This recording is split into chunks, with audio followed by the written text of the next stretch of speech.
ஓம்.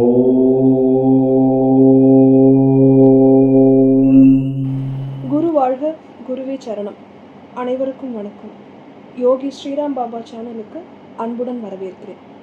யோகி ஸ்ரீராம் பாபா யார் அப்படிங்கிறத ஏற்கனவே இந்த சேனலில் ஒரு வீடியோவாக போட்டிருக்கோம்.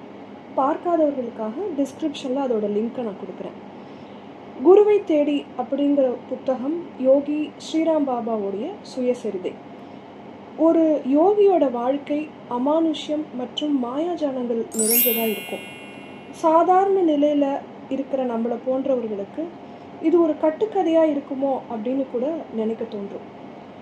யோகிகளை பற்றியும் அவர்களின் வாழ்க்கை கதை பற்றியும் குறைவான புத்தகங்கள் தான் இருக்குது. அது ஏன் அப்படின்னு யோசித்து பார்த்தா, யோகிகள் பெரும்பாலும் தன்னை வெளிப்படுத்திக்க விரும்புறதில்லை. அப்படி அவர்கள் இது போன்ற புத்தகங்களில் சொன்ன தகவல்கள் கூட ரொம்ப கம்மி தான் அப்படின்னு சொல்லணும். பல விஷயங்களை அவர்களை வெளியே சொல்ல மாட்டாங்க.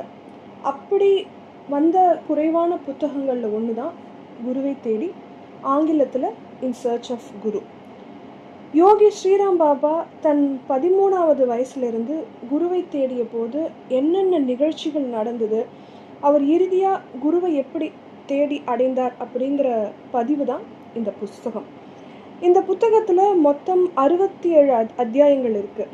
அதை அவர் தேடல் அப்படின்னு குறிப்பிடுறார். அதாவது மொத்தம் 67 தேடல்கள் இருக்குது.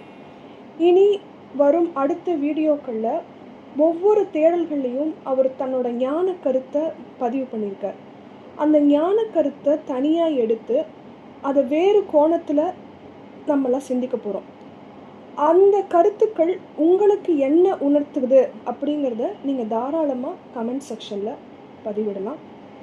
அடுத்த வீடியோவில் விரைவில் சந்திக்கிறேன். குரு வாழ்க, குருவே சரணம்.